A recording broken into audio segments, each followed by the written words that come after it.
Welcome to Weird Games and Weirder People, a podcast about role-playing games and the weird, wonderful people behind them. Hello Weirdos, this is Diogo Nogueira, and before I introduce today's guest, I would like to remind you, all the weirdos out there, of the bundle of holding for the Blades in the Dark that is going on right now. You can go to the show notes, get the link, and get a bunch of games like Cosmosaurus, Blades in the Dark, Court of Blades, and so many other games for a very low price. And if you buy the bundle, you also help the Diana Jones Award that help up-and-coming names in the tabletop RPG space. And we also like to remind you that we do have a Discord server for the weirdos that like to talk weird. So check out the show notes and join our community. And well, we have a very special guest for today, none other than Mr. Michael Curtis, the legendary adventure writer for DCC RPG. He's the person behind DCC Lankhmar. He is now the director of product development on Goodman Games. He's a gamer, he's a geek, he's a movie aficionado. We talked about how he journeyed to life as a collector of short stories, like he made very different journeys through his life, and how all of that affects how he creates his gaming material, his adventures. We talked about how he finds stuff that's very important to him. To some other people it's not very important, and how some other people value things so much that he doesn't think that's that important. How he sees the weird as something that's offbeat, how he's scared of stepping barefoot into a slug. He talked about the importance of Fritz Leiber in fantasy. He talks about his interest in prehistory, in ancient civilizations, in history in general. He talks about his transcendental experiences with musics, how he finds very much at home in nature, and we got really deep, personal. Was a very great chat, very inspiring. I hope you like it as much as we did. So let's get weird with Michael Curtis. Hello, Michael Curtis. Welcome to Weird Games and Weird People. I'm so happy to have you here. I'm a huge fan. And how have you been, my friend? I have been very well. It's good to have a chance to talk with you without the chaos of Gen Con going on in the background, or be at the booth or at the bar. So Yeah. I thank you very much for inviting me on and giving me a chance to talk for a little while with you. Yeah. That's something that I love to do at Gen Con, be able to sit down with people and talk, but we can't do that with everyone. So the podcast is kind of my way to try to continue having, those long conversations with people and creators, and that I love their work, and I love how they think and share a little bit about who they are. And Hey, Michael, can you tell us a little bit who you are and what you do? And I want to hear from your words, because we always read these bios of awesome things you have done, but I would like to hear from you. Who is Michael Curtis, and what is the amazing weird things that you do? Well, I guess professionally, I'm Michael Curtis. I am the director of product development for the Dungeon Crawl Classics line for Goodman Games, and I have been working at that position for the last 2 years. And prior to that, I worked as a freelance writer and game designer, and I did that for. I was just thinking about it. Next year is going to be 15 years since I've been working in the industry. So that's me professionally. And in the downtime, I'm a gamer, I'm a geek, I am a reader, I'm a movie aficionado. I'm everything else to try to make me a well-rounded human being. Wow. And what did you do before gaming, before working with game and game designing, I stuff like have this? I've my life. Most people have like the story of their life. My life has been a collection of short stories. It always feels like That's very fitting, yeah. it's all I have always had various chapters of my life, and one chapter never seems to fit into the other. Before I did game design, I my background is in English lit. That's what I ended up going to college for. But after college, I found out that people weren't really hiring English lit majors. So I started working. I worked for I worked in the .com field back in the late '90s, just before the .com bubble burst. And then after that, I went out to Hollywood and I worked in the film industry for a couple of years Wow. doing that. And then I came back from California and I decided to go back to school. And I got my degree in library science, and I discovered archival work. Preserving and arranging historical documents. So I did that for a while, and then eventually a bunch of side jobs and whatsoever. When I was doing archival work, often it was grant based. So I would have a job for 9 months or a year or 2 years, depending on what it was, Yeah. and then I would be trying find a new place. So I was freelancing, kind of doing web design on the side at that point, and eventually the web design, I mean the game design and the writing took up more and more of my time, and started filling up more and more of the space when I wasn't working on an archival grant. So I just kind of segued into that. Wow. And do you see any of the experience you had on those jobs influencing you in the way you do game design? Because you said that they don't have really short stories without connection, but I mean, English literature. So you have those studies of literature of stories, how to how those authors created their world, so that can inspire you. In Hollywood, you what did you do in Hollywood? Maybe you learned how to create excitement, because Hollywood is different from literature. It's more about getting you excited for stuff. So maybe that could help. And the work you did with Lankhmar, I remember you talking about how you did really deep research and went to the archives and you looked for things we are not used to know about Lankhmar, and maybe your archival work helped with that. Do you see these connections in the way how everything you do led to the great work that they're doing now with game design? Well, I think all of us, I mean, as humans, we draw from our experiences. It doesn't matter what we do for a living. So obviously, when as a creative, I'm going to the one source of inspiration that I have, that I have had my entire life, is me and everything I have directly experienced. So I don't think that there is anything anybody can go through and experience in life and not draw upon that one way or the other, whether it is intentional or whether it is subconscious. But I mean, I definitely feel that everything that I have done influences who I've become. So on a daily basis, I am drawing Yeah. on that experience. Um, Oh yeah, for sure. I was just asking because sometimes we talk to new game designers as people that are not as experienced or confident on their work, and they say, "Oh, but I studied this or that, or I just work on this field or in service, or I worked on mechanics."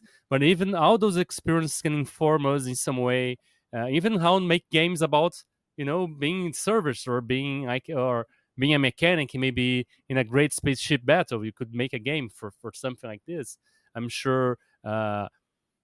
It's nice to hear other designers talk about this. They see how every experience can be used, inspire us in our art, in the way we express our craft.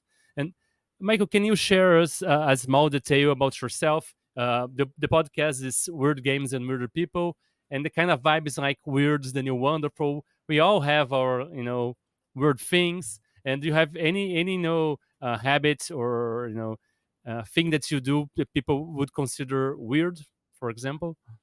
I think my entire life has been considered to be weird. It took me quite a long time to become comfortable in my own skin, and to realize is that what I consider normal, most people, a lot of people will consider weird. I mean, I think anybody who is creative, whether they do that professionally or just for their own sanity, they are outside of basically what society expects from everybody. I mean, whether that's not necessarily holding down a 9 to 5 job, or caring about the things that everybody else is supposed to be caring about. And I learned very early on that most of the stuff people find important, I don't. And the stuff that I find important, most people don't. Whether that is, I mean, for example, I don't watch a lot of television, and television is that's kind of the common language for a lot of people. They talk about these shows or everything, and it's not Yeah. that I don't have for anything against it. It's just there's far too much. There's far too much to Yeah. offer in the world, and the older I get, the more um, I think this is one of the reasons that I fell into role playing, is because yeah, sorry, it's been a long day. It's a partition form of recreation. It's not a Yeah. passive one. It's not like, Yeah. it's not It's watching, active. movies Yeah. or television or anything like that. So that has always been the odd part of me. I have always been someone who I like what I like, and for someone who grew up, who started gaming during the 1980s and the Satanic Panic. Luckily, I didn't have to go through much of that. My parents were very understanding, but I mean, Nice. Yeah.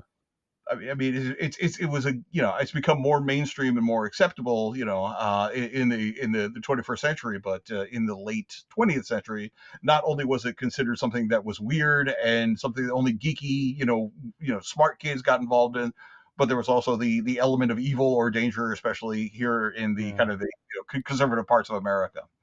So, Yeah. and it's no surprise that when I got into high school, I started getting into punk rock. I was kind of alternative before we had the world. I was kind of post punk, but before there was alternative. Nice. So Yeah. I've always been just who I am. So Did you play any instruments? Did you like had a punk rock band or anything? I was the front man for a punk band for 2 years in college. We Nice. played around in New York State. Basically, we were a small garage band. We were terrible, but we had a lot of fun doing it. So Yeah. Well, that's that's all there is, right? Punk rock was kind of born this way. Like we can't play, but we were playing. So yeah.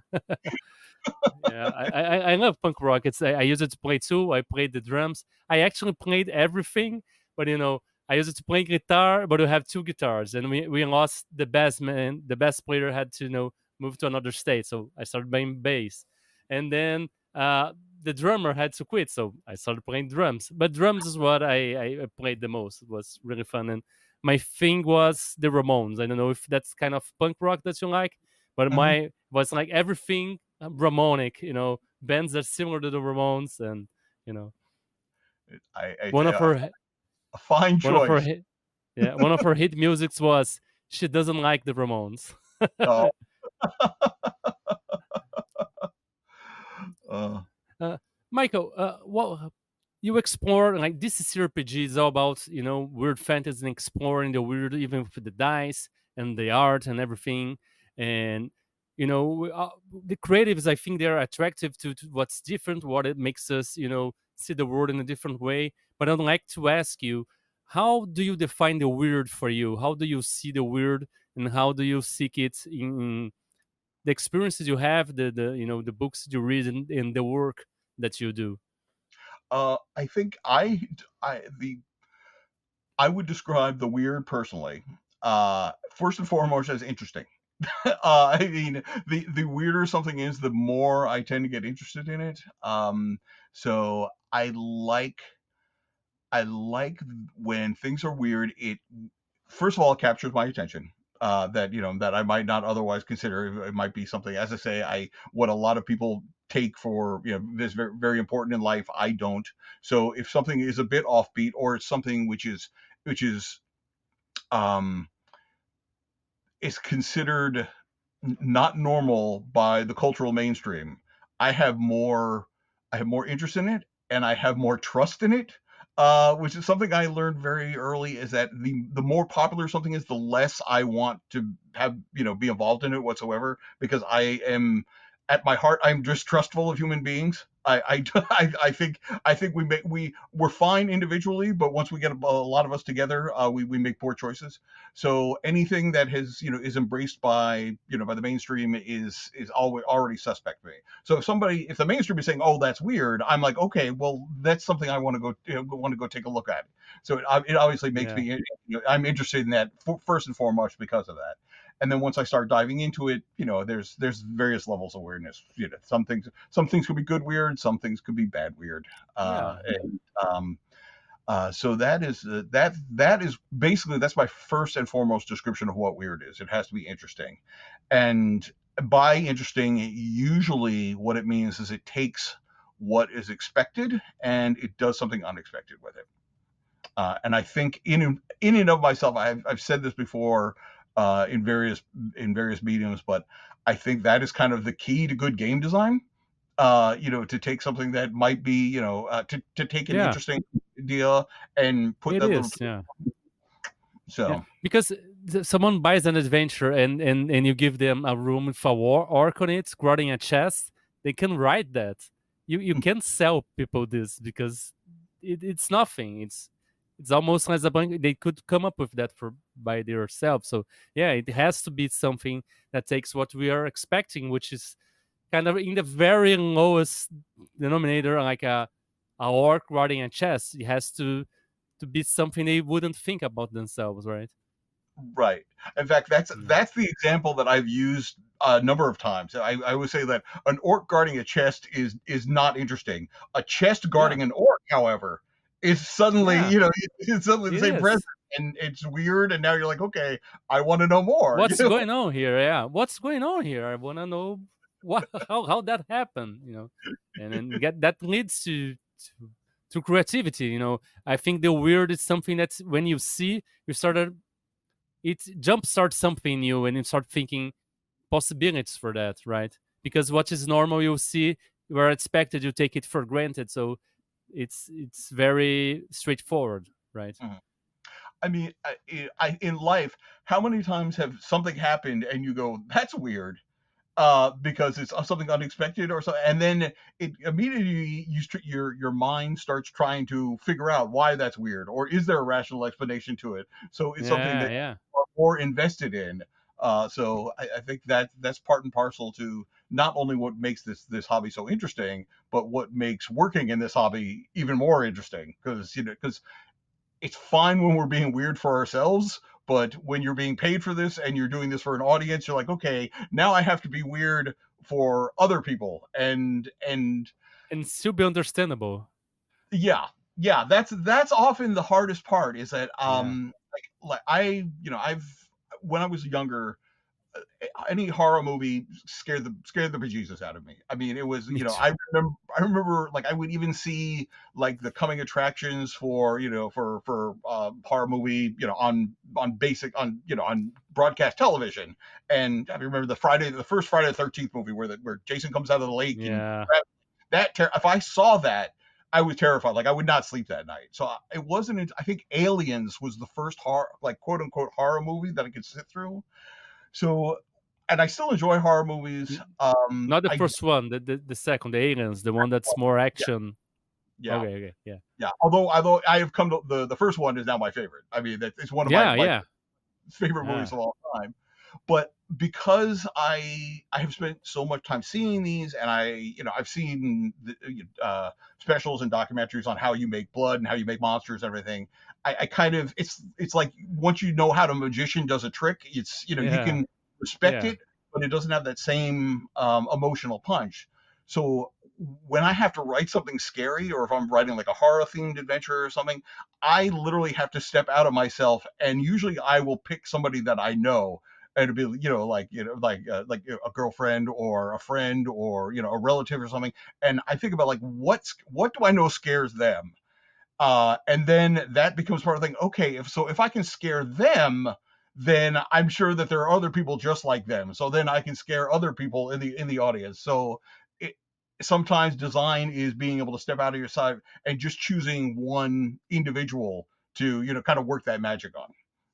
Yeah, yeah. There is a great line in one of the books I swear by. It's still like an artist that says, for you to make gifts, when you can make an adventure, you can make something as a gift to someone. So you think about that, what scares them. So it's almost like a gift because you want to scare your players. Like we want these adventures to be scary. So we make it as a scary gift for someone as we think about it. And then that works really well for sure. Do you have any? Oh, sorry. Go ahead. No, No, I was going to say it's bad enough. I mean, even if you are, prone to being scared, it is difficult to scare yourself. If you're writing something because you're already kind of seeing where all the blocks, are put together, or you know where the monster is hiding. So in that situation, trying to scare somebody else I think that makes a lot more sense. You can. Yeah, I mean, as a writer, you know what it's like when you surprise yourself. When you get done with writing, you're like, I have no idea where that idea came from. I mean, yeah, it's yeah, almost as if you're touching into some sort of collective unconscious, and you draw that yeah, artifact and it appears out of you. But I think like emotionally, that is sometimes difficult to do. So yeah. Uh, are you scared of anything in particular? Would you talk about it? Like you're scared of something? I'm not. I mean, there are certain things which make me like I mean, like slugs. I stepped It's on a like, slug once barefoot, and I've never quite got over it. I still find wow. that so creepy. Yeah. Oh, Um, but no, I mean, I do find going back to the Alien, the Geiger's original Alien design, that I'm still about once a year I will have a nightmare where I'm being chased by one of those and I'm crawling through wow. attics or Yeah. they're behind them or everything. So I find them those dreams can be terrifying, but at the same Yeah. time, I've seen all the movies and I've read some of the books and the comics and stuff. I played the role playing game. Yeah. I'm steeped Yeah. into it. So it's not like, oh, Yeah.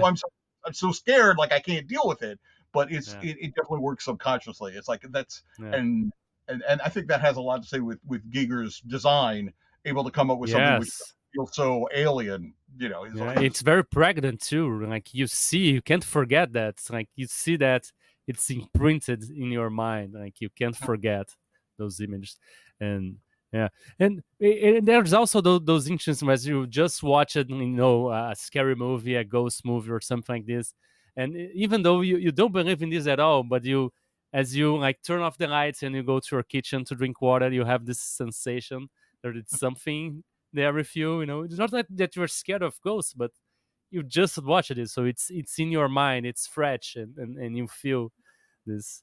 I don't know if it's something that we even want to feel, right? Because if you're watching the movie, we kind of want to feel scared, right? So as I finish some of these movies, I always have this sensation that, yeah, this is real. There is something here with me too. Do you have this feeling too after like a really good scary movie? I mean, you don't watch much movies, as you said, right? But I mean, a book or No, something that impresses you. I don't watch much TV. I love movies. I, Oh, yeah, movies are my thing. Although as I get older, it'll take me 2 days to watch a movie because I'll watch the first 45 yeah, minutes or an yeah, hour, and then like I have to do laundry or something, and I will come back yeah, and yeah, yeah, yeah, so. But I'm a I do love cinema. I'm not a snob about it. I love terrible stuff just as no, much as good yeah, stuff. But, yeah. Uh, Michael, do you feel there is any main source of inspirations for the ideas you have, or the kind of adventures and things you create? It can be like styles of books or movies. I always say that for me, it's a lot of to do with my childhood. So I draw from comics and cartoons and this kind of pop culture that I liked as a kid. Do you have anything like this for you, or I just general stuff? think long ago, I've always been interested in writing. I wrote my first short story when I was in seventh grade, so that would have been roughly, I think roughly about 11 or 12. So the whole process of writing has been with me my entire life, and I do recall. I don't recall if I read this or somebody once told me this, but basically said if you want to be a writer, you have to be a reader. And I believe that's 100% true. So I think that Of no course, matter yeah. no matter what I read, no matter what movies I see, my memories from childhood, all of that is, that all becomes the inspirational fodder. That's the fuel that drives the creative machine. Again, whether I'm aware of it or whether I'm not. There are times I will purposely, try to draw on stuff, but half the time it's just like, okay, and only in retrospect. Sometimes years later, I'll be looking at stuff and I'm like, I think I know where that came from. Yeah, yeah. I, But I'm do you have? I just want to say I am terrified as a creative because I draw so much on what I do consume. Every now and then I come up with a really good idea, or what I think is a really good idea, and I'll put it down there. And there's part of my mind saying, "Are you blatantly ripping off something that you read or something that you saw?" And I'm trying to figure out, am I? Because I don't necessarily remember maybe where Yeah. that idea came from.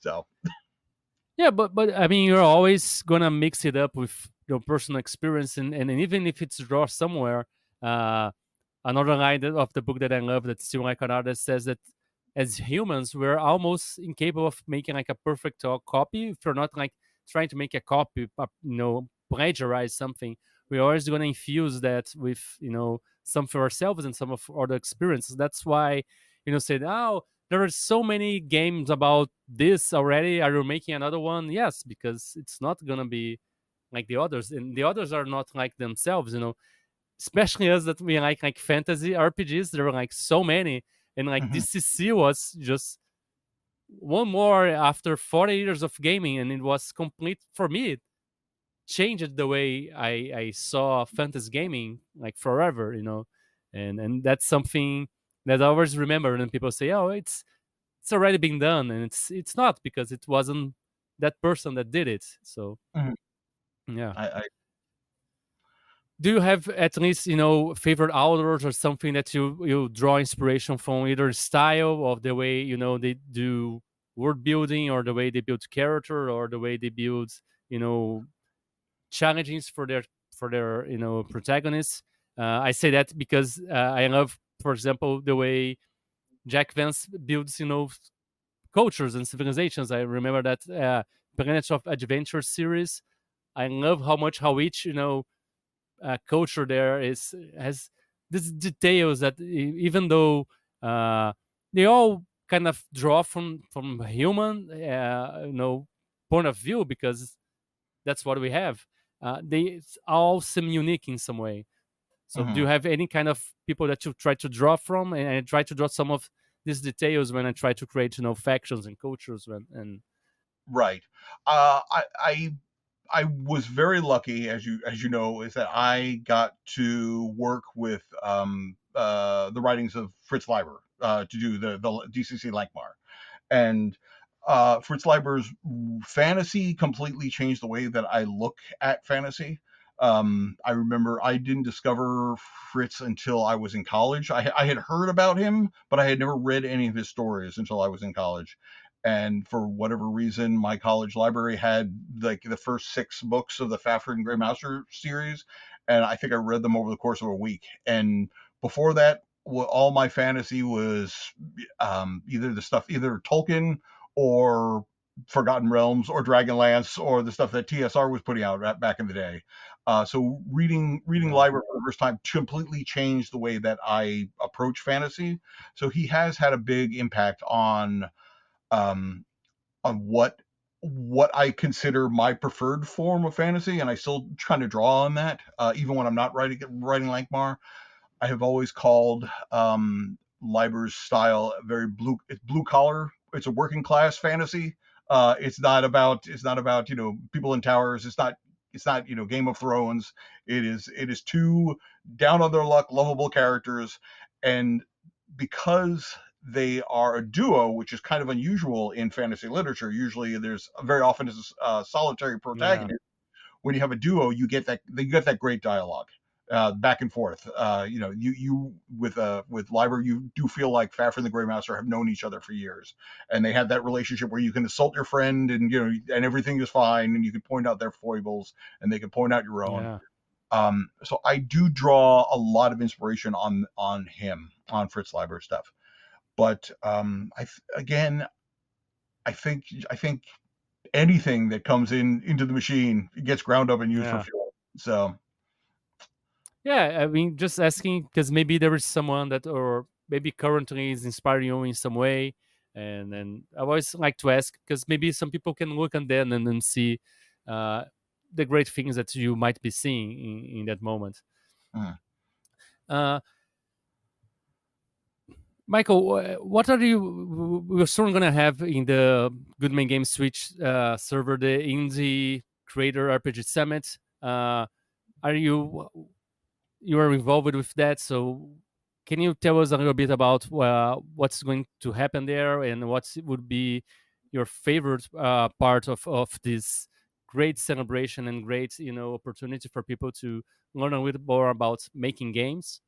I'm looking forward to this. I had nothing to do with the original planning of it. This was entirely Joe Goodman. Was talking with some people, and it was an idea that he had in the back of his head. I think I'm actually only participating in two seminars over the course of the entire 3 days of it. And what it really is, it is focusing on every aspect of game design and the industry.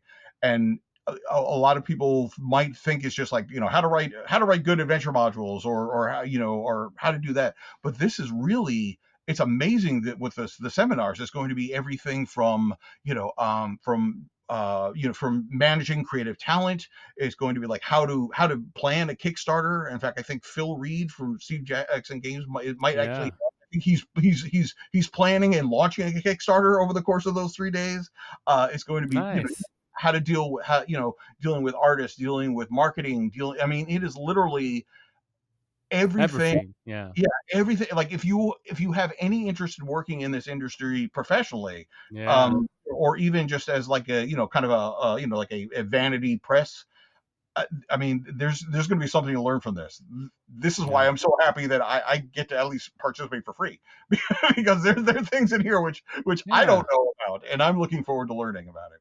Yeah, Um, yeah. And even if you don't already work, but you are interested, in creativity, in production, in the way things work in the industry that you like to play games, that can be very interesting to learn how things actually work. It's not like, oh, this game is from someone, so they made everything. No, there's a lot of people involved. There's a lot of work, and it's a really. I like to say that every art piece, every creative piece is a collaborative process. But in RPGs, that is so very true because it's involves so many people. Even indie games, like I write most of my games by myself, but there's always editors, graphic designers, artists, proofreaders, and then someone that goes the printers, and someone that does marketing, it's really a work of a collective, I would say. And getting to learn about this, it's very cool. yeah, you will have, even if you're not interested in doing this professionally, you will learn more about the other side of the industry, and some things will make more sense to you. I think. Yeah. I think game, like, I know personally, before I started working in the industry, even as a freelancer, I had certain assumptions about, how things were, and those assumptions were wildly wrong. And and I've been working full time now for 2 years, and I say that I spent the first year learning how to do my job, and then I've spent the second year relearning how to do my job, because the entire industry has changed. The things which were the way things were done for 20 years or more were changed by first COVID. I mean, with Yeah. distribution change, and the rise of crowdfunding. And now, after this year, there were some interesting choices made by Wizards of the Coast, which sent, shockwaves through the entire industry. So, kind of learning to navigate, and Yeah. either riding out that wave or learning to surf that wave, is it's so my job is never boring. Yeah. Yeah. What would you say it's like the weirdest part of your job now, as the creative, the director of product in Goodman Games? Like, you probably do with everybody that's creating something. So what would be like the weirdest and favorite part of this complex job that you're now doing? Well, I think the weirdest part is, I am someone who, I don't come from a management background. I didn't go to school to learn business management. I literally came up through the trenches, and one of the reasons I took this job is because I can be an advocate for the writers. I know what it is like to be a freelance writer. I know what it's like. So it's weird to find myself kind of managing a bunch of very Yeah. creative people, but eventually, a lot of creative people who don't do this as a full time job. So this is, they're freelancing on the side. So you I learned very, not that I wanted to be that person anyway, but you have to be understanding. You have to realize that everybody is human doing this. You Yeah, have to realize that, if somebody's kid gets sick, and they have a deadline, I mean, obviously the kid comes first. It's so I will yeah, do what I can to extend stuff. So finding myself in this situation is kind of weird. I mean, yeah. it's But it's also great because you know their reality, you know what they're going through, and that's something like I'm not a director of product on anything, but I do have my games and my small label, and people work for me, and they go to the same problems I have working for other people. Oh, my kid got sick. Now we all got sick because last week my kid got sick, and now my wife, and I was taking care of my wife, but I got sick too, and now it's 2 weeks the people are out because I know because I go through this, and having someone that have gone through this and to deal with the writers, I think it's very good because it feels as peers. So we are it's more understand there is an understanding, and Mhm. and you feel heard, you feel welcome, and I think it's very good and for you to be there. And how do you deal with the administrative part of the job, and because that's something I always have problems too. Like when people are very late, like, hey, how about that piece? And hey, does that happen? How do you feel about bugging people? I feel terrible, but it's something we have to do, right? Yeah, I've always said this, and when Chris Doyle, who is my counterpart, they handles the 5e side of things at Goodman. We've done basically how to freelance for Goodman Games. We've done these seminars a couple of times, and the thing that we like to drive home to freelancers, and I'm going to share this to the audience as well. If you're Yeah, freelancing and if you are reporting to a manager or the publisher, whoever you're doing, is that if you suspect that something is going to impact your deadline, let them know as soon as possible. Because that it is much easier to accommodate something. If I know, if like 2 weeks from your deadline, you're saying, look, my car wrecked, and I have all this stuff going on. I'm most likely going to need a little extra time. I would rather hear that 2 weeks ahead, so I can make accommodations for it, and I will bend over backwards to do so. But if you're telling me if it's due on the 30th and you're sending me an email on the 29th on saying it's not 29th. ready Yeah, tomorrow, I might have an editor waiting by. I might have blocked out time to do a development read through. yeah, So if the sooner I know there's going to be a problem, the better that we can navigate those waters. It's like being the captain of a ship, and if you see the iceberg way off, you can kind of try to plot a course yeah, around it. But if it comes right out of the fog and it's right off the bow, then you're gonna have to take the crash and hope for the best out of it. So yeah. it's although I will say, you did ask me what the weirdest part of this job is, and the weirdest part of this job, honestly, is the fact that I have it at all. Because I literally, this was something, a career in role playing games was not something that I sought out at all. I mean, I remember when I was a kid in the 80s reading Dragon magazine, occasionally they would have the TSR profiles, and they would talk about, Jeff Grubb or, Larry Elmore, Yeah, which is one page, and they would talk about their background and what they do. I remember reading that and say, oh, that sounds so cool. I would like to work for TSR for a yeah, living. But at that point, there was no such thing as a game design degree. There was no, like, you couldn't go to a school and learn this. I mean, yeah, so it was never on my radar. I wanted to write, and that's what I did. And I literally wandered into this because I did a blog post that Joe Goodman saw and said it was the Dungeon Alphabet, which I yeah. I remember that. Yeah, and I literally wrote that so I wouldn't have to post on a blog for 2 weeks. And Joe said, have you considered developing this into a commercial RPG product? And I said no. And so but I said I'm interested in learning more. And I took a look around, and he looked legit. And I said, all right, I'm going to ride this rocket and see where it goes. I had no expectations whatsoever, and that was mm, 2008. So I've been working Joe since 2009, and this, the fact that I'm doing this is just so weird to me. I mean, yeah. 12-year-old Mike would have been completely shocked that this is what my life has become.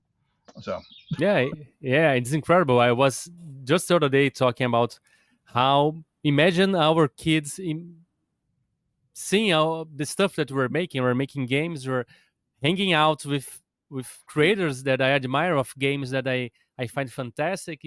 It's I'm very grateful and I feel very fortunate to be able to work with games and to be able to sit down with amazing creators such as yourself and talk about art, talk about creativity and just silly stuff too, because that's part of it, and talking weird and it's unbelievable how weird it is.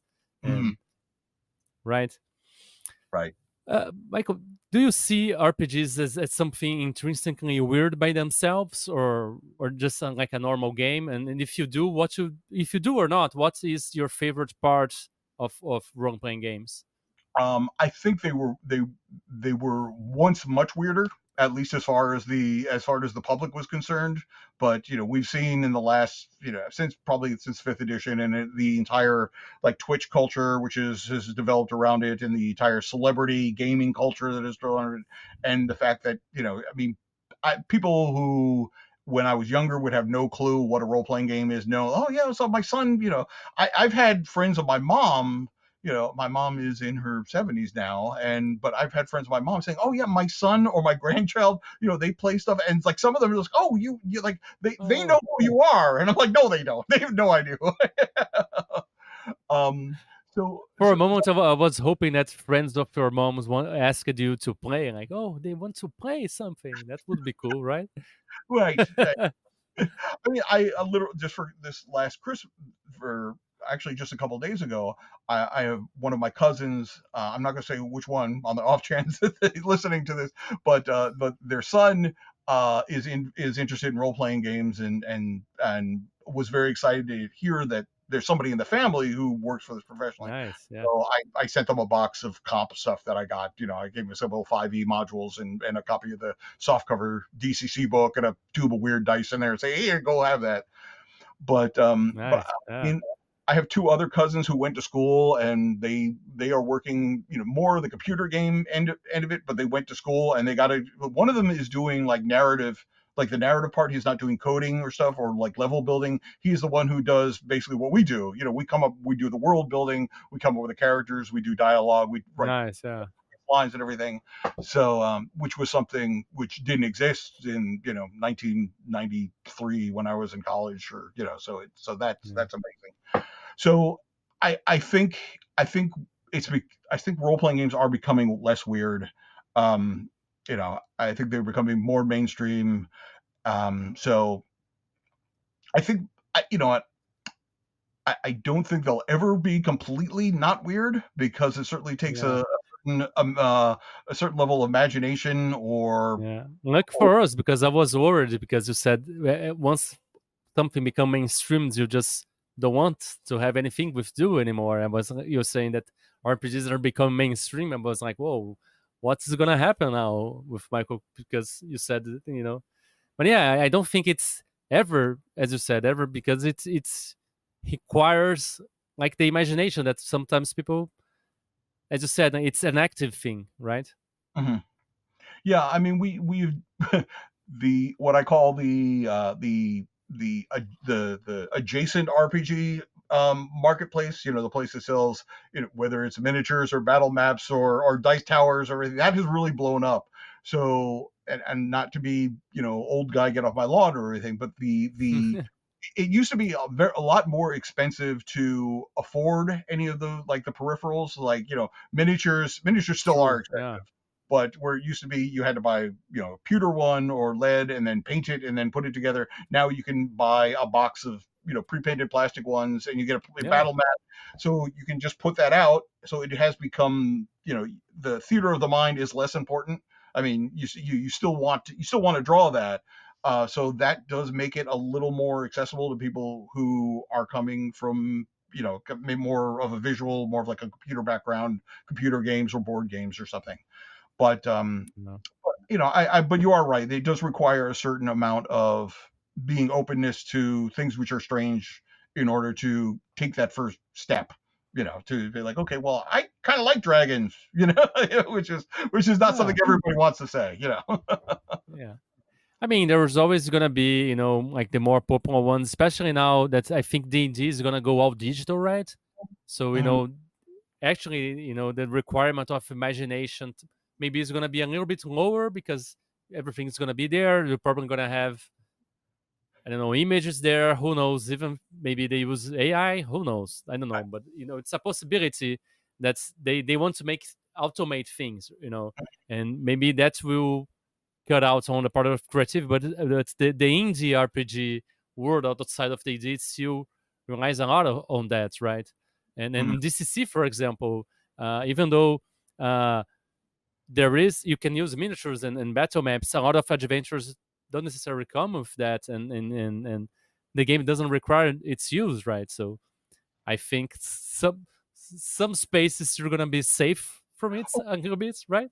Yeah, I mean, role playing is like music. I mean, there will always be, what is pop, Oh yeah, what is it, but there will always be other genres. There will be other, forms of music that yeah, that speak to them. So, I mean, role playing games aren't going anywhere. Indie role playing, I think, actually the last few years have been of an amazing benefit to people fantastic, yeah, yeah, RPGs, because I mean 5e got so big that I think any game of a certain age was introduced through D&D or some form of it. I mean, that was a lot of people's first role playing experience, yeah, and then they play that for a while, and then well, there's got to be other stuff, and then you start exploring from there.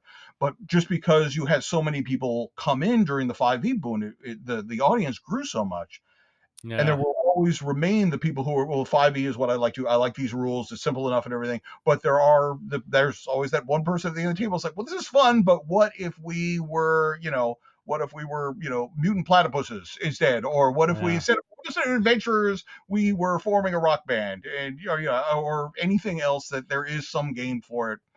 I mean, I am only 2 years older than role playing as a thing. I was born in 1972, and 1974 is when so yeah, there, I say without a lie, no matter what you're interested in, there is a role playing game for it. I mean, yeah, if you love medical thrillers, you can find a role playing game which allows you to yeah, play a doctor in an ER, or absolutely, yeah. Uh, Games about soap operas, games about relationships, games Mhm, about pets. There's really eh, something for everyone, I would say. mhm. Michael, do you have any kind of ritual, creative ritual that you do before you start working on something? Maybe invocation of the muse or something that you drink, any kind of music that you always put on before you start working? It well, one isn't so much ritual as it is research. If I am going to if I'm going to write something specific, like when I was developing DCC Lankhmar, I went and I read all of Fritz Leiber's stories, and I had a notebook, and I was just writing out passages which I found very either evocative or examples of dialogue, because I was trying to capture the tone of his stories. So, so usually if I'm gearing up to write on something, I will just kind of consume as much, either directly involved or ancillary stuff. And, even if I'm not, making note of it, I'm taking it in, it's all becoming fuel, it's all going in the back of the back of the brain, and will come burbling up. But when I'm actually writing, the closest thing I get is I sometimes, but not always, will have music on. But if I do, it can't have anything I can't have any lyrics, or at least it can't have any lyrics in English. It can't have anything that I might inadvertently focus on. So Yeah, yeah, it's just, so a lot of a lot of soundtracks from motion pictures, or or language I don't necessarily speak, just so I have that going. But I find that I zone out anyway. But that's really as close as I get to any sort of ritual. I understand that rituals are powerful, and people do benefit from it. But I think if you take it too far, it becomes a crutch. Like, it's just like, if it's like, oh, I have to do this before I start writing. Well, what if you're in a situation where you can't do that? I mean, Yeah.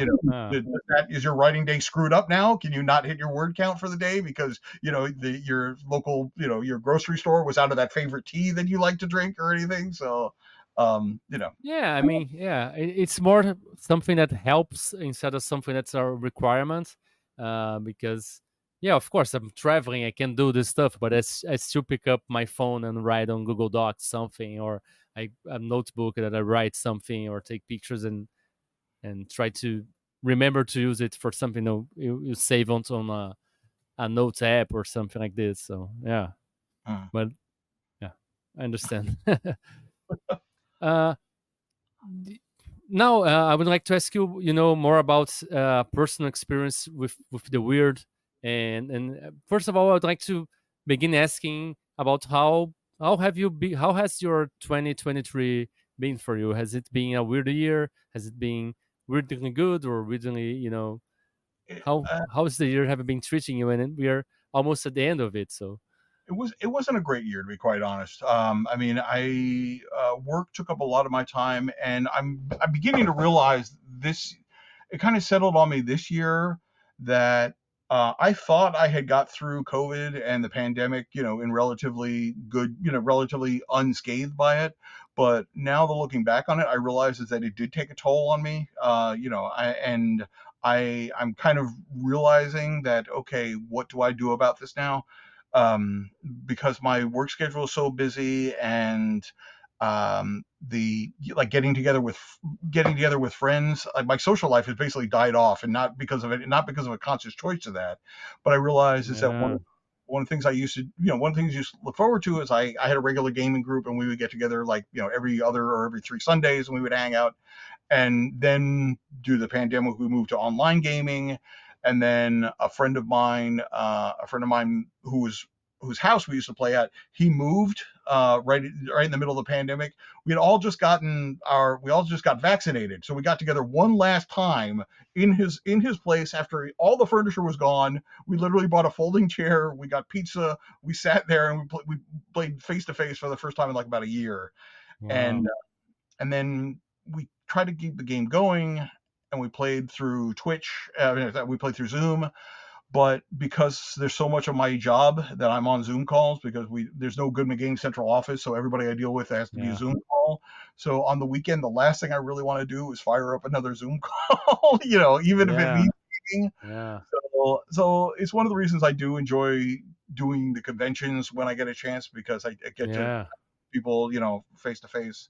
So it's, it was rougher than I anticipated, especially after everything we had gone through from 2000 to 2003. And so, I wish I could say it was a great year, but we'll see what happens in 2024. yeah. uh, And I, it is what it is, and kind of tells us something about human connection. I know it's kind of Zoom here, and it's still like kind of work, but it's kind of some connecting and talking about personal stuff with someone I admire, another creator, and that's something kind of helps me recharge.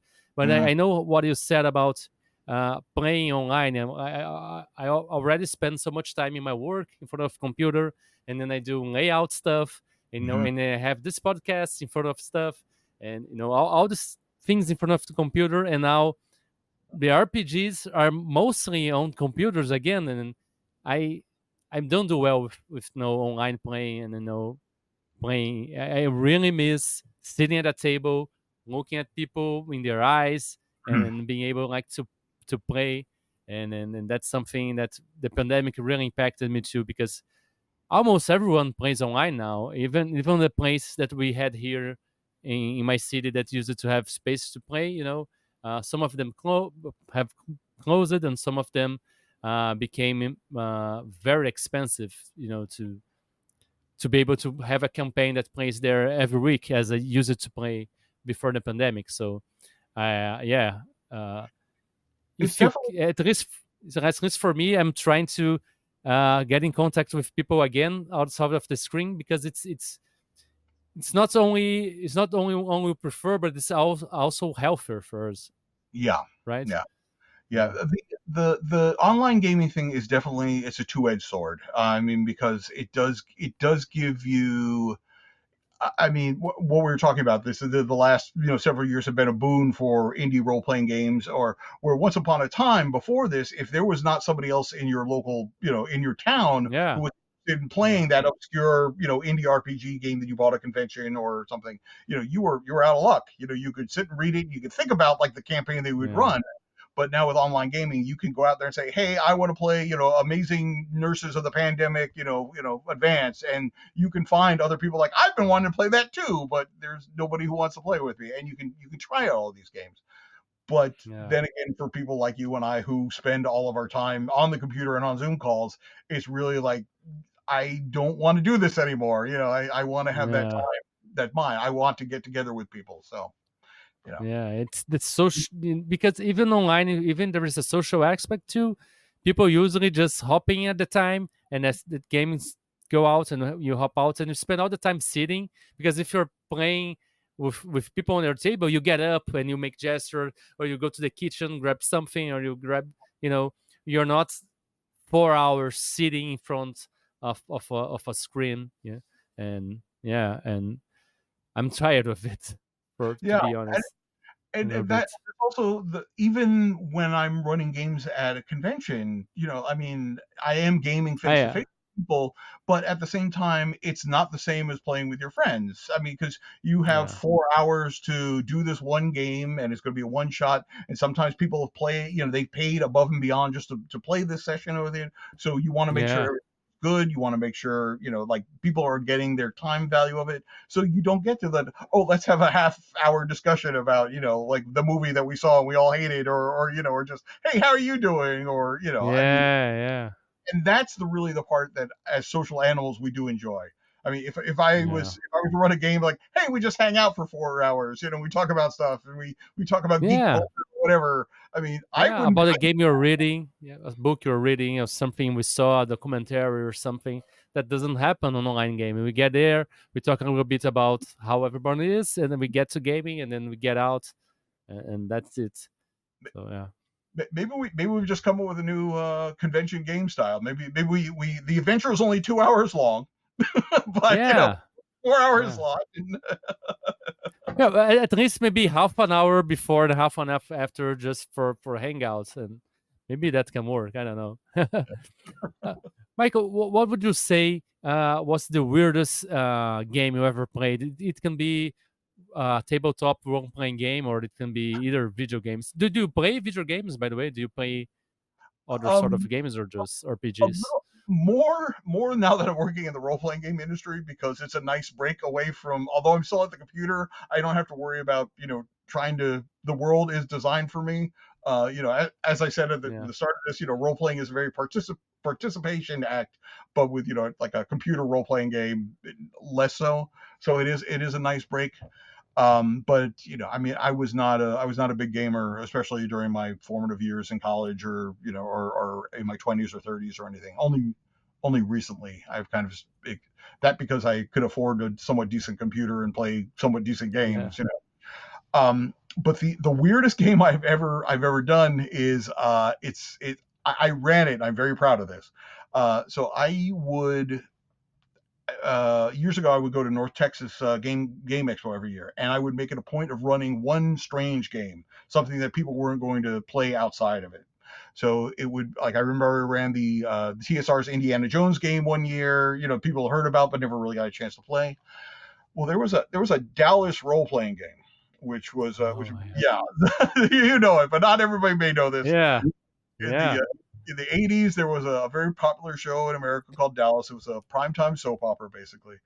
And yeah. It's a soap opera, right? Yeah, yeah, and I think it must have been Spy.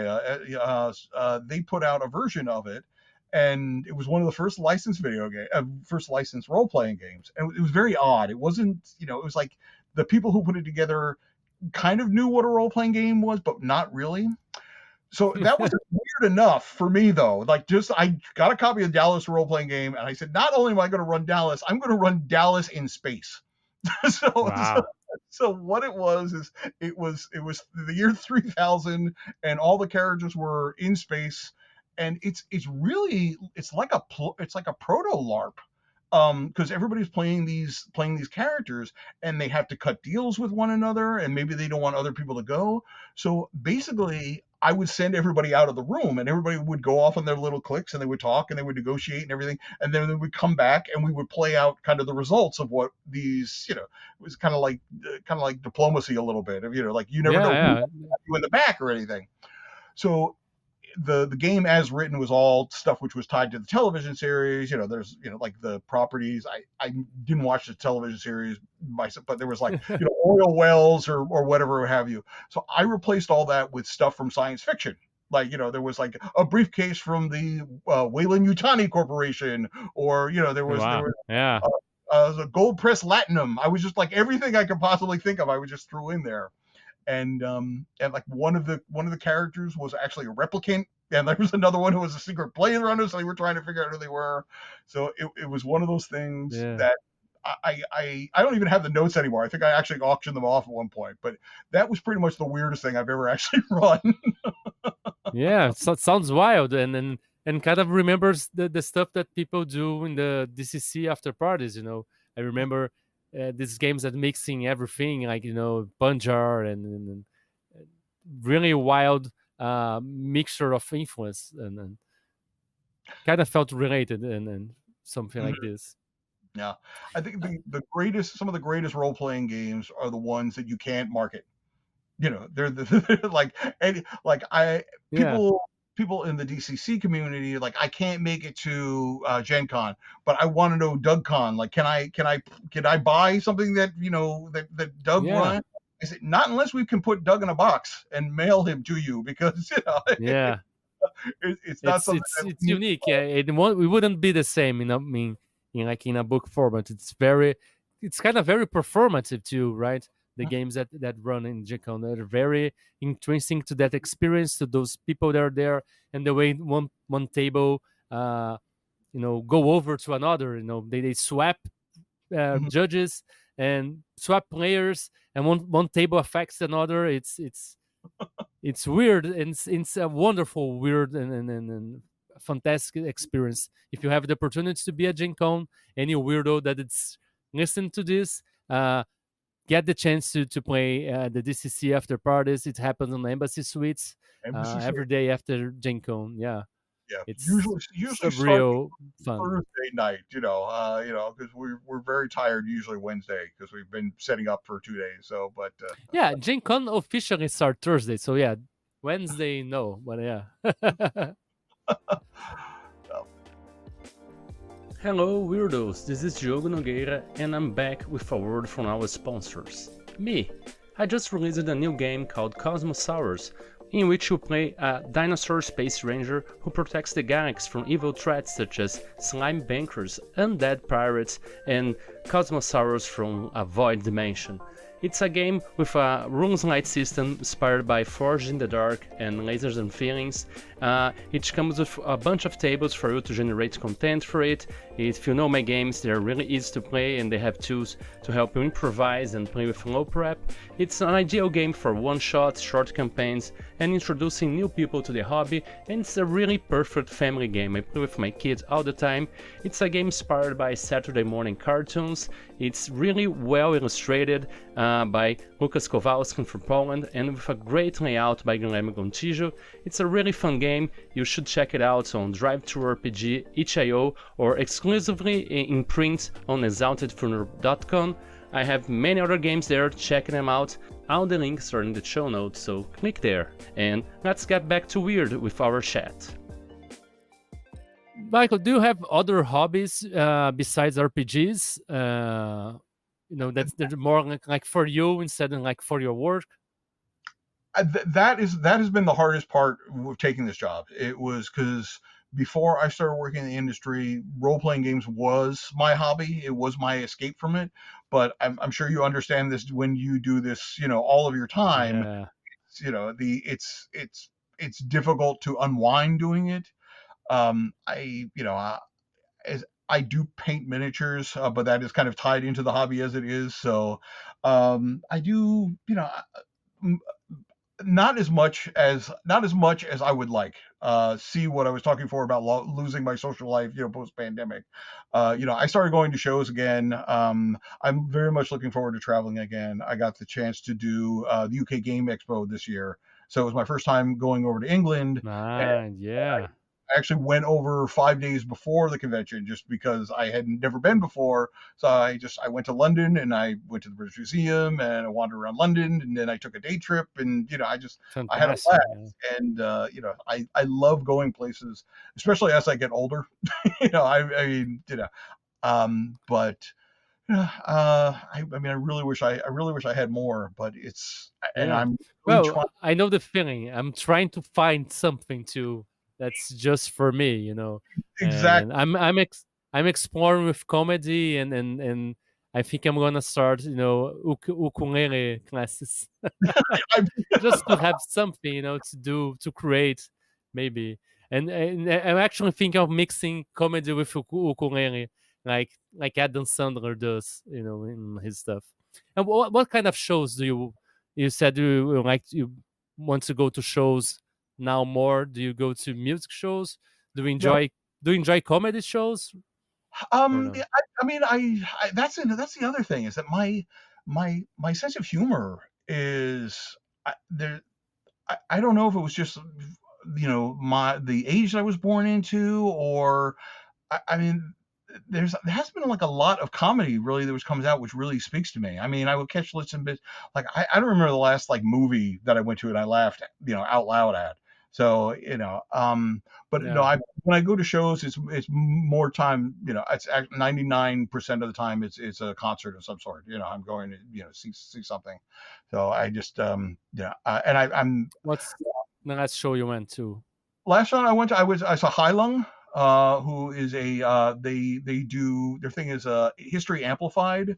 They are a group from I think they're from Germany and Denmark and Norway, and they're like an Iron Age folk band. They like all their music is done playing instruments that were around in 200 AD. So it's a lot of drums, it's a lot of temple bells, shields and spears clashing together, and just an amazing performance. I've seen them a couple of times Wow, now. yeah.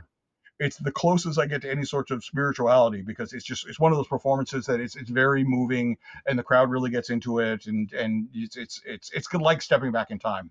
And I have a deep interest in history, so I do like the fact that the stuff that they're doing is based on old Gothic. I mean the language, not the subculture. They did a song which was actually based on, I believe it was Mesopotamian. It was actually something that they found. I mean, so it's all this kind of exploring of like what music might have sounded like back then, and it's a very very evocative stage show. A lot of lot of flames, a lot of like bones and furs and just it's a striking Yeah. performance. But before that, I went to the 50th anniversary of Blue Oyster Cult. so Hmm. so I like what I like, and I don't mind going to Yeah. well, That's great. And you mentioned an interest in history. Do you have any in particular topic in English or period of time in history? I mean, that you like to explore and that you stud more than anything else, or like a general interest in history? I definitely like the far past. I maybe it's tied in the role playing thing a little bit, but uh I have recently gotten I've been doing a lot of reading on kind of the Mesolithic and the Neolithic period, like going Oh, going I'm doing that too back. for I Perma Quest. Yeah, yeah. I mean, it's because it's so fascinating. Because I personally, I don't believe humans should be in large groups. Like I know we've accomplished a lot of things, but the part of me is like, do we really need more than 50 of us in any one gathering? Yeah. So I do find that very interesting. I've been kind of playing around with ideas. I wrote Frozen Time years ago, which was basically cavemen versus time travelers. So there's always been that Yeah. interest to it. So this is kind of stemmed out from that a little bit. But I do like. I've discovered a couple. there was a role-playing game based on Beowulf that John Hodgson puts out called Beowulf Age of Legend, I believe it was Age of Heroes, and I read Beowulf every year. Yes. I love that kind of, what's called now, what used to be called like the Dark Ages, but is now like the early medieval or the migration period. I again, I like that interesting of these small communities, and we have a lot of preconceived notions about what it was, very warlike stuff, but people are always people. And Yeah. that's what I enjoy most about history, because we kind of think, oh, they were so stupid back then or whatever, but No, they have the not at all. Yeah. same concerns that we do, like, Yeah. making sure that your family is well taken care of, and, Yeah. you get along with your neighbors, or you don't. Yeah. So I don't know.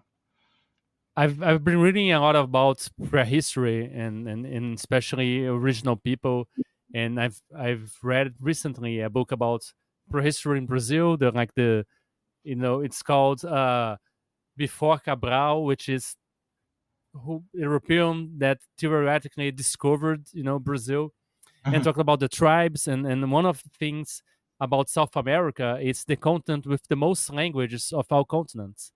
So, and usually, when you would find a small space with a lot of people speaking different languages, conflict was very common mhm, because people wouldn't understand each other, and that would easily lead to they would fight for territory, for resources. And one thing they found that in that small region that had registers for many different languages and cultures and ways to do art, that they actually different from that happened in a lot of other places. They actually collaborated, they traded, they had you know roads. And we mhm, are discovering so much about our prehistory.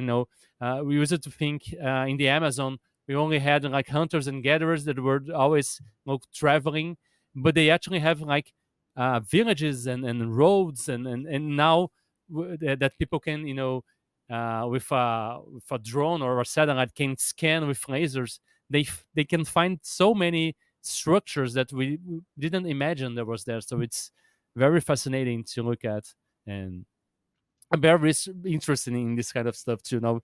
Especially because of the game I'm making. I love dinosaurs. I love prehistory, and I want to explore this kind of stuff too. Mixing the fantastic, the weird, but with some touches of reality and the cultures and the people that came before us. And I think that's gonna be yeah. very cool. And yeah. The the best book that I read this year, it's called After the Ice, and it's a look at human civilization from about 2000 BC to about 5000 BC, and it's Oh, chapter talks about a different part of the world. It's like it begins with the Near East, then it talks Europe, and then it talks North and South America, and then it talks Australia, and it talks nice. Asia, and it all goes from about 2000 BC, which was the end of the last ice age, and then kind of leading up into about 5000 BC, but like in Europe and the Near East was the Neolithic period. But it's all based on true archaeology. But the guy who wrote it, he did this amazing job of taking that what we know about the archaeological record and putting a human face on it. Because he would have these, because he writes it as if he's traveling with these various people and watching them go about their daily lives. So it had that level of humanity, and kind of, you felt like you were there, not like looking at it for 20,000, actually 22,000 years in the past or anything. So Wow. Yeah. I recently saw a documentary on Netflix called Unknown: The Cave of Bones. I don't know mhm, if you heard about it. In a cave in South Africa about 13 years ago, they found the most number of almost complete bones of primitive uh, people related to humans. They were not Homo sapiens nor Neanderthals, but they were a different kind that they discovered on that cave, and was the most the number of complete bone structures there. And after the years, they started discovering more things. They discovered that even like almost 250,000 years before Christ, uh, they discovered that these people were burying their dead. They were making graves, and they made art like almost 200,000 years before the first register of human art. So Hmm. it's fascinating stuff like this. Yeah. And we even in a broad sense, we're an interesting species. Whether yeah, that's Homo sapien or Homo erectus or the Denovesians or Neanderthals or anything that kind of came down from the same tree. yeah, We have a cultural heritage that we don't yeah. necessarily recognize here in the 21st century. Um, Yeah, it makes us, rethink about how humans are. It's like these people before us could be just like us in a while, in some ways. Their thoughts, their family, they're protecting. They would bury young people. They bury children. So that's, I don't know. It made me think a lot about spirituality, and that's something that you talked about recently. The music, it's this something close that you get to spirituality, and that's something I ask people about here. If you have any sort of spirituality, religion, or even philosophy or anything that helps you guide through life. I know for me, I'm an atheist, but because of anxiety and some of my mental health issues, I studied stoicism because it helps me focus and deal with some of these difficulties. Do you have anything like this that helps you deal with the difficult moments in your life? I actually, when I was an undergrad, I got a minor in religious studies because I was always interested with religion, and a lot of that comes from the fact is that I'm not a religious person, but I'm very interested in humans, and I wanted to learn about this part, which is such a big part for many people's lives. So I did a lot of reading on. We did Eastern thought, we did the big three. One of the greatest classes I ever took was religion of China and Japan, and trying to on a twice a week schedule trying to watch the Western mind comprehend English thought and failing miserably. But personally, the closest that I come to is I didn't know what I was for Guanajuato. I've never experienced anything which I would call numinous, anything that would that makes people believe in a certain higher power. And then I came upon the phrase Sagan's pagans, who based named after Carl Sagan, the great astrophysicist, and it was Mm, it was basically the closest thing that comes to spirituality to me is that I feel very much at home in nature. I mean, I love being in the outdoors. A sunset can completely move me, and so that comfortableness, that that serenity that can one can experience being in the natural world is the closest I have anything that come to. I'm not a practicing neo-pagan. I'm not a Wiccan. I'm not a druid or anything. I don't personally believe in any of that, but I do take the time to watch the wheel of the year change the seasons, yeah, and it makes me feel more in touch with the world around it. And yeah, I feel we are, again, kind of goes back to like I don't think we need to be more than 50 of us. I think that I think we as humans would be much happier if we lived in yeah, small and we had a more intimate relationship with the natural world. yeah, And that's just getting for worse, and sure. we're getting more and more disconnected from it. So Yeah. so that is the closest I get to any sort of spiritualism. No. Yeah, and if I've read some books about longevity and quality of life, and in environment, the places that people live the most and have the most happy life, by those studies, are usually smaller cities, places that people are integrated, they have relationships with their neighbors, and like Mhm. the elderly are incorporated in their society, they're not shunned away in like those institutions, and you're totally right. Like the human biology and psychology is not meant to live in high concentrations. We're Mhm. meant to know the people. We see people in the streets out there. They're usually from our tribe or someone that's related to us, and now every day we go out and we see all those people we don't talk to, we don't know who they are, we don't know their intentions. So it can be a little bit overwhelming, and it's not wonder how so many of us are suffering from mental health issues, Mhm. and we're always disconnected. We always feel ever more lonely, even though we're connected to the internet. We live in cities of millions of people.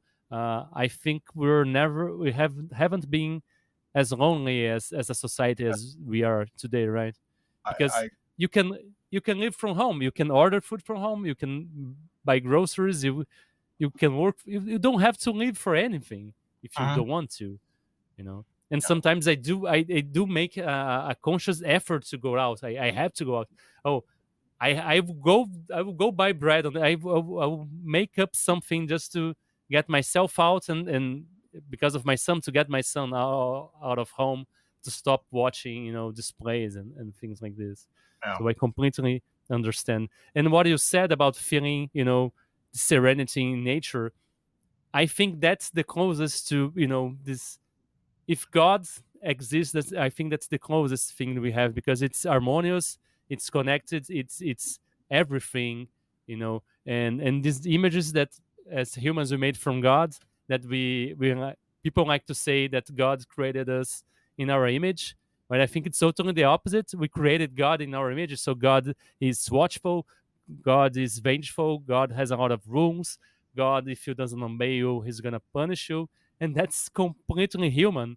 and Mhm. and God is much more like the sunset than something like this. So Yeah. uh, I Um, think that's a very healthy way of having some kind You of spirituality, right? you can exist in a state of wonder about the world, which is tangible, which is around us, which we are part of. And at least me personally, I don't need to believe that there was a purpose behind it. I don't believe that Yeah, this was created in 7 days or even intellectual design. Maybe this is all a freak. Maybe there are yeah, aliens. Maybe they did come down, or they yeah, monkeyed with monkeys or something. But that doesn't matter to me. It matters. The fact is that when I'm walking, in the mountains and I can feel rock underneath my feet, or I can sit down in the sun, yeah, or I can smell the air, or that to me is better than any church. I mean, so yeah, that's just the way that I'm yeah, wired. And then yeah. I like to believe that maybe more people. I hope people begin to think more in this way because And we I need to, mean, otherwise we're gonna lose this very yeah, soon. We need to exactly. realize that's something that we need. And this also helps me, as I said, anxiety and thinking, and sometimes I get into my head and I don't even feel I'm not here, I'm always in my head, and being in nature, you know putting my feet on the grass, it's something that really just brings me down, and it feels so good, and I completely understand that. Something else I wanted to ask you, and has a little bit about this connection with nature, and this altered states of, maybe altered states of awareness and feeling part of something else. Have you ever had any experience with expansion of awareness, even through meditation, hypnosis, or psychedelics, or anything like this? I mean, I did some when I was in college. Basically, I drinking was always my thing, but I went to a kind of a very progressive kind of liberal school, which was actually not too far from Woodstock in New York State. So it had a long legacy of consciousness expanding drugs and stuff. So I did some back in the day. I have tried meditation. Did anything stick with you? Did you had any experience that stuck with you, or made you see something in a different way, or helped you through a realization? Because people are using it in like therapeutic ways, and sometimes it helps you. I know it has helped me. I only use it after like a couple of years ago. I never used it as a kid. I was very, you know, doing everything as according to rules. And but have you ever had an experience that stuck with you, or No, no, not really. It was, nothing, nothing that nothing that like, oh, like remember? I've had a moment of consciousness. The closest thing there were times when I have been very, very sleep deprived, and would one of those states was when you're falling, like, are you dreaming? Are you falling out of it where you're almost hallucinating? But nothing that Yeah. has been kind of like life changing or anything to that end. I mean, I basically, long story short is that I'm a recovered alcoholic. I've been sober for 15 years now or everything. So a long time Yeah. ago, I realized the fact that that can be a very dangerous path to go down to. And I mean, if I hadn't got my act together, I wouldn't be here talking with you now. So so I'm not in any desire to go back to that. So I Yeah, mean, of course. that's why when it comes to consciousness expansion, my consciousness expanding is sitting in the grass and Yeah. smiling in the sun for a little while. But Yeah, that's why I asked about meditation too, maybe, or hypnosis, or maybe even lucid dreaming. People I can train to use their minds to, maybe see something in a different way. So you maybe it's something you might have tried, but yeah, yeah, just checking out. I've tried lucid dreaming, but I can't dedicate myself long enough in order to kind of do that with any sort of reliable. Consistency, yeah. Um, I mean, I'm jealous of those who can. I'm jealous of those who have that. But as I said, we are who we are. I mean, Yeah, and of course. Yeah. so Michael, do you believe in anything supernatural? Have you had any supernatural experience? Have you ever seen a ghost or anything none, like this? none, and that's No. part of what I do for a living. I mean, I have always been interested in that ever since I was a young kid. I mean, growing up, like I said earlier, I was born in '72, so I was like a child through most of the '70s, and I really kind of came of age in the '80s. So being a kid in the '70s, the '60s weren't quite over. So there was still kind of that. There was a lot of that kind of the kind of new age, alternate spirituality stuff that was bleeding into that. And in the '70s, there was a lot of interest in, whether it was the Loch Ness monster or Bigfoot or UFOs or anything. So I grew up around with all that, and I was convinced that like at any moment they were going to find Bigfoot. Like they were going to get a Sasquatch, they go pull him out. Like, look, we knew he was here the entire time. So that never happened. And as I got older and older, I realized that the chances of that happening became less and less. So I, I think that's the reason that I do what I do and why I'm interested in what I'm interested in. Because if I can't have that reality, at least I can make a facsimile of it that I can play around in. So yeah, that's basically that's where it's come from. I thought I was involved with a haunting once, but it turned out there was a hole in the roof and bottle caps were falling down, and that's why there were noises in the basement. Yeah. So, Would you have preferred to have the memory of being something haunted? Because sometimes that can oh, be more interesting, right? I would love to. I would love to have. Yeah. My entire life, I've been waiting for some sort of event which I can't really explain. I mean, Yeah. I would love to see. I mean, Aliens. Have you ever seen a UFO or anything like this, or no? no, that's I saw Haley's comet. I was young enough to see the last Yeah. time it came through, but and not from want of looking. I mean, Yeah. yeah, But do nothing. you believe in those stories that people say? Do you believe that that's possible, or it's just something? I Uh, I believe everybody. I believe that they have an experience an and they experience? Yeah. saw something. I'm not the one who's going to tell them what you saw was Yeah. like headlights It's that their got reality. Yeah. you saw something. I have never seen anything. I'm not going to judge you. There might be a more rational explanation for it but whatever makes you happy, whatever you need to take in to make it through the long cold hours of the night. So I would love to have Yeah. something where I can be like, okay, I had an event. I can't explain it. I thought about it many different ways, but that hasn't happened so far. So. Yeah. If you could have any superpower you can imagine, what would you choose to have, and what would be the first thing you would do with that? So, all right. So if I had any superpower, it would be able to fly. because and just so I could travel everywhere that I wanted to go without having to worry about an airline ticket or going through customs or packing baggage or anything like that. If I want to be like, hey, I've never been Yeah. to Alaska, let's go to Alaska, or I've never been to Australia, let I me fly to Alaska. That would be my yeah. superpower. That, Yeah. I but never thought about customs because I always try to bring stuff home and it costs a lot. And then, yeah, not going through customs is a great advantage for sure. Yeah. on the weekend you can just decide, hey, I'm going to go visit another country and just do it. That was Yeah. Yeah. if not flying, teleportation. One way or another to cross vast distances. Yeah. Without sit inside an airplane.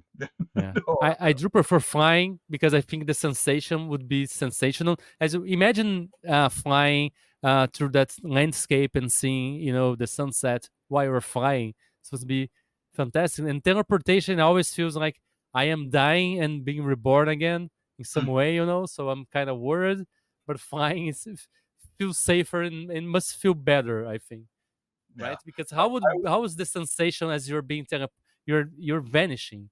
How must that feel? That must not feel very good. I don't know. Right? I always every time I fly I get a window seat because I love watching the houses get smaller and I love watching houses get bigger. So that's why Yeah, they seem like miniatures. They want to play with them, right? the world is so much simpler when it's small. That Yeah, I get the idea of like model train sets. I get the idea of painting miniatures. yeah.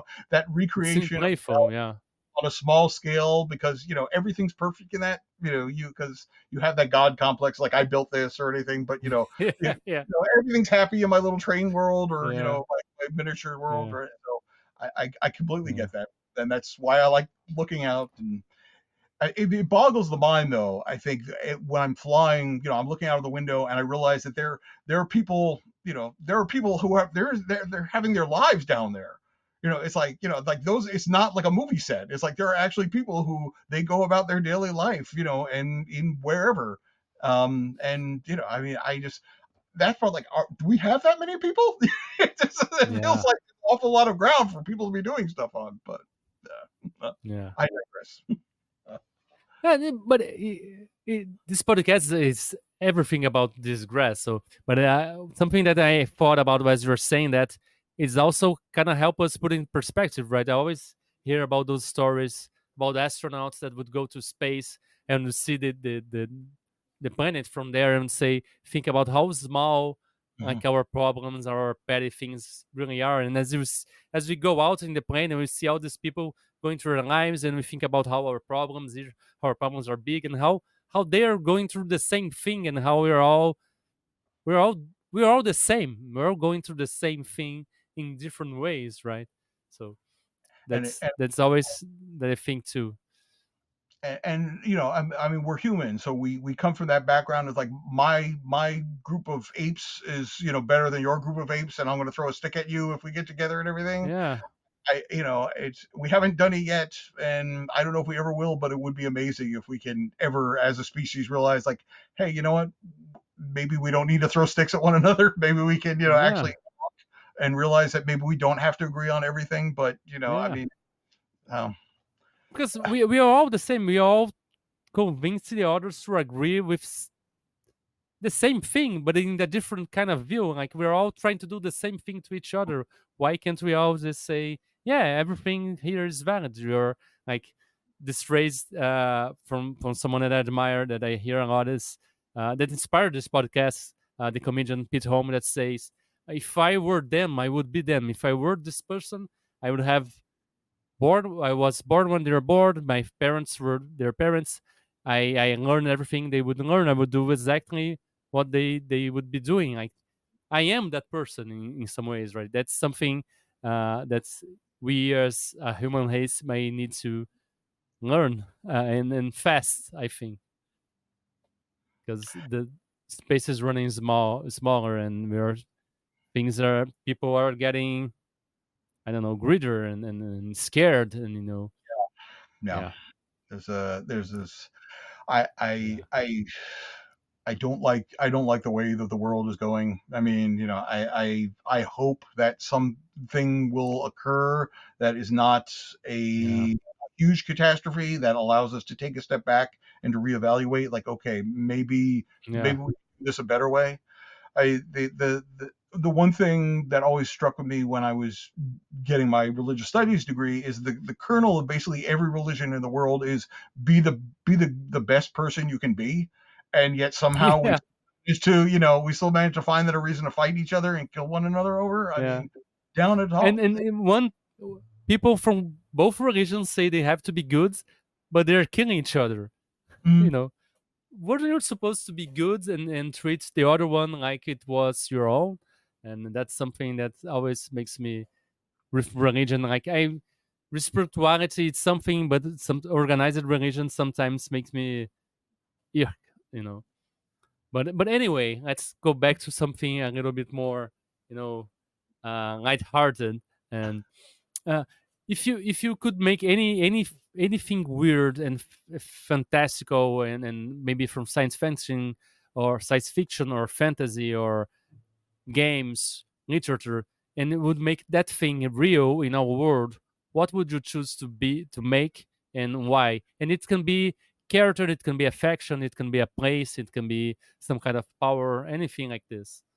I have had in the back of my mind during the pandemic. I read a book called, I believe it was called Strange Stars, and it talked about the meeting of popular music and science fiction, and going back to like the 1950s or like 1960s, especially during the 70s. So it talked about David Bowie. It talked about uh,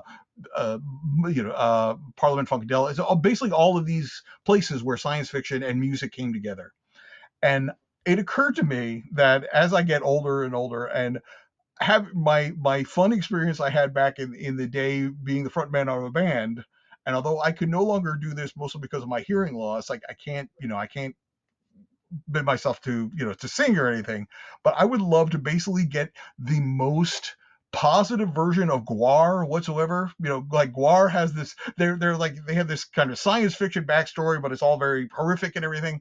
I would love to get like a 12 person ensemble who just got together and played science fiction movies, but science fiction music with like spacesuits and big bubble helmets and little like ray gun shooting. I mean, I would love to be part of something like that. Just kind of this party, you Yeah, know, it's science is good. I mean, like people are smart. Like maybe we're all going to work this out.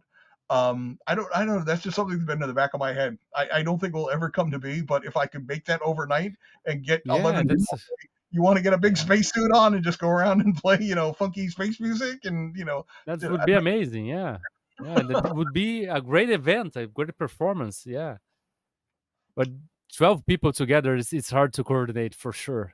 yeah, We can't schedule a RPG session with 5 people. You know. right. Yeah. Uh, Michael, finally, one of our last questions is: do you remember the last time you felt really happy and grateful for being here and being alive and everything? And if you do, can you share with us how that moment was? Yeah, actually, it was when I saw Heilung. I went to Baltimore. It was few months back, and I had seen them before. And like I said, they don't perform concerts; they perform rituals. So it is very much kind of like it is an experience to go see it. They don't come out. There's no opening band anytime I've seen them. There's no encore or anything. It's a very structured event. And at the end of the ritual, before they kind of wrap it up, there is it's such an ecstatic, and I mean that in the kind of the spiritual event where people are just, they let loose, that they're dancing wildly on stage, and people are singing.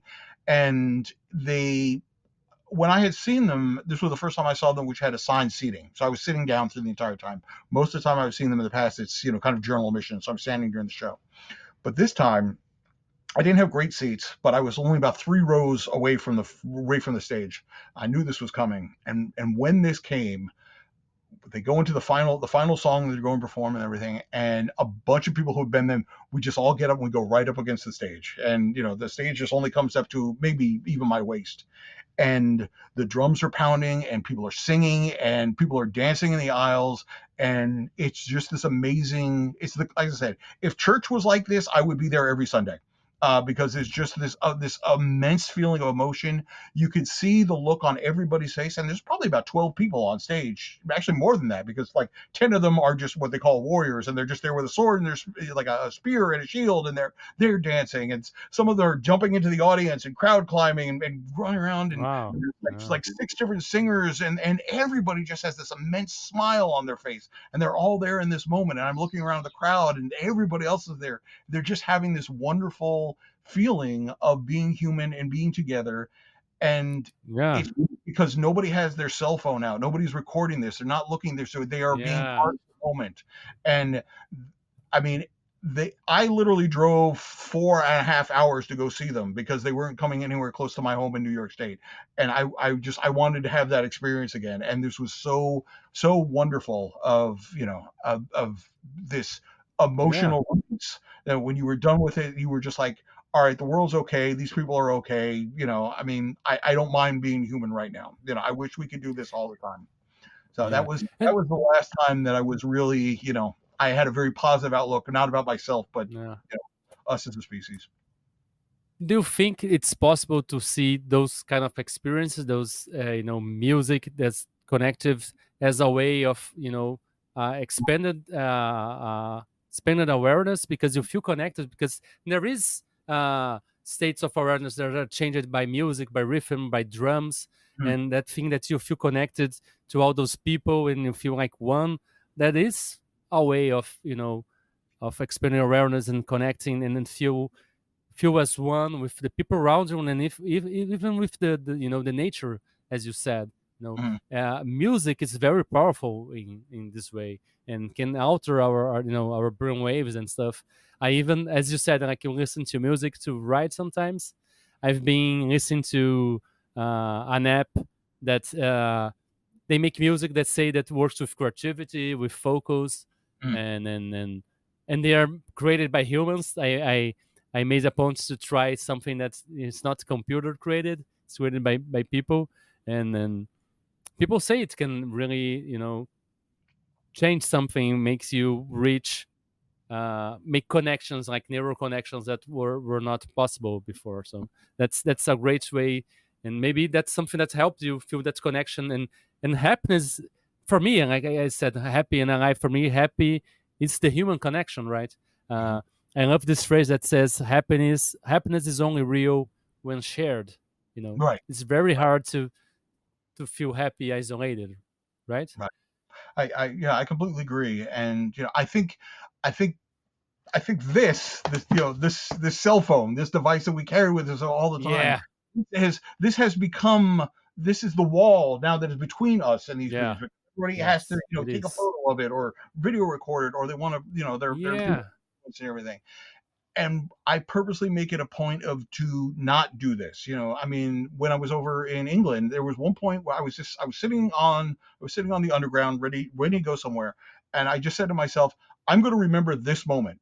And so I just sat there and just took in all around me and what the sounds were and everything, and no yeah. photograph of it, no videotaping of it, and kind of like Blade Runner, when I'm gone, that memory is gone as well. But I was able to take But you that in, lived it. You and were that's there.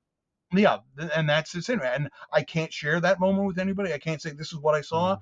Even if I did take a picture, it wouldn't have the same resonance. So, Right now, yeah. And people go to those places, go to those experiences, and spend the entire time filming and taking pictures, and they don't live the experience, and they go home and they never look at those pictures and those movies. Why are we taking all those pictures? Why are we filming everything? We're not watching this, and we're not living it. So what's the point, right? so they can post on social media and say this is what I did. This Yeah, is my life. This is my fake yeah, life, which I am yeah. That masquerading I'm not living. Yeah, that I'm having this wonderful existence when I have the same fears, the same worries, the same concerns, and everything that you have. But as long as my X amount of followers or whatever my yeah. influence believe, I am leading the perfect life. That's all that matters. Although my life is an empty shell. Yeah, So It's so weird. I remember I went to an aquarium, and there was this couple in front of us, and we saw they posting for a picture, and like they would stick their hands like to take the picture, and they're smiling, very happy. And after they took the picture, their expressions changed completely, and they're like this: "I am tired. I'm bored. Why am I here?" And just kept walking without talking to each other. And the next photo, the same thing. It was felt like, I don't know. We have a friend here that does this too. That it's so important, to take the picture to post on Instagram. But they complain all the time about everything. But on Instagram, everything is perfect. Right. And, yeah. Right. I think that's the advantage that weird people have, is that we realize is that we're so used not to being perfect. Yeah. Like, that the world is a messy Yeah. place and everything, so we don't necessarily always feel like we have to be putting on that show. We can't be dealing with our own demons and trying to figure out what it is that makes us weird, and coming to terms with that, and not caring that people are necessarily looking at us and think that we have this perfect life, that we have everything is going the way we have. Yeah.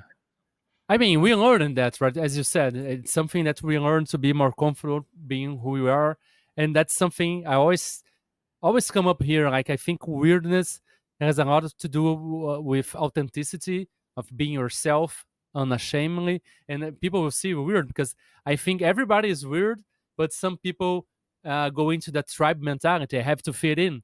I can't show this. This is weird. People will judge me, and then. But creative, especially, they see this as something that they have to put out. Art is basically someone have an experience in the world and then showing to people, oh, this is how I see this. This is my vision of this. This is how my angle, my weirdness manifests in this way. And then when you are not being able to do this, when you have to fit in with expectations, you just become like everyone. You have to fit in, right? Yeah. I mean, the world would be a much better place if we could all be honest with ourselves, and but we can't always be that way. I mean, especially unfortunately, yeah. I mean, a lot of people the world would be a better place if we didn't feel like we had to necessarily, think or do or be what people expect us to be. I mean, fulfill other expectations of us. Right. Some people go through their entire lives trying to figure out who they are, and they're only comfortable if they have somebody else telling them who they are. And that shouldn't be the case. You should be able to accept who you are, and no matter how weird that may be, or how how normal that might be. But and I think those people are the people that can't accept others, because if they can't accept themselves, they grew up with maybe people that took care of us always saying that what they do was wrong, they can't do that. Men don't cry, men don't do this, women don't do that. And when they grow up, they can't accept themselves, so how they can accept others? And I think that's really the issue in the end. Well, Michael, those are all really the questions I have prepared, but I wanted to ask you if you have anything you want to say to the readers out there that are listening to us, and how can they find you and your work, and please do that. I think just want to sum up everything we've been talking about here is that it's okay to be weird. I mean, figure out what it is that makes you happy, and if that's being weird, be it. And if you that's the other thing, is there's sometimes where people think, especially creative people, like, all right, I'm creative, I should be weird. Like, I should be taking it to that extreme because I'm creative, so I can't be. It's okay to be, it's okay to be like weird on you. Yeah. And there's weird people that don't realize they're weird. We're talking with Jane Brinkman. Her interview actually came out today, actually Tuesday, and she doesn't see herself as weird. And I said, Jen, you had a band that would play dresses as pirates in RPG conventions. How can't you see the weirdness, the wonderful wilderness that is in you? Like, you have 4 cats, then you have this great, people see us as weird, even if we don't see ourselves. So we don't have to worry so much about, oh, I have to be weird. Just be yourself. And then if you don't cut parts of yourself to attend those people's expectations, to fulfill the expectations of others, I think you're inevitable going to be weird. Mhm. Do you think like this or no? Yeah, no, I agree. I mean, we're only here for X amount of time. Some of us here longer than others, but I mean, that I mean, be cool to one another. Be true to yourself. I mean, just try to the what they say about campsites is like leave it in better shape than it was when you found it. I mean, maybe if that was our plan, as a species, we'd be doing all right. But wow. Yeah. Well, Michael, thank you so much for being here. Again, I'm really fan of your work. I'm really grateful for the wisdom you managed to share here. And one more thing before we go, can you take us out saying like the catchphrase of the show? Keep it weird, everybody. I'm more than do that. Thank you very much for having on. And until the podcast comes back, keep it weird, everybody. Thank you for listening to Weird Games and Weirder People. If you'd like to keep up with the show, please subscribe to be notified when we release new episodes. If you'd like to support us, please leave a review or head on to code-fi.com/WGNWP. See you next time, and remember, weird is the new wonderful.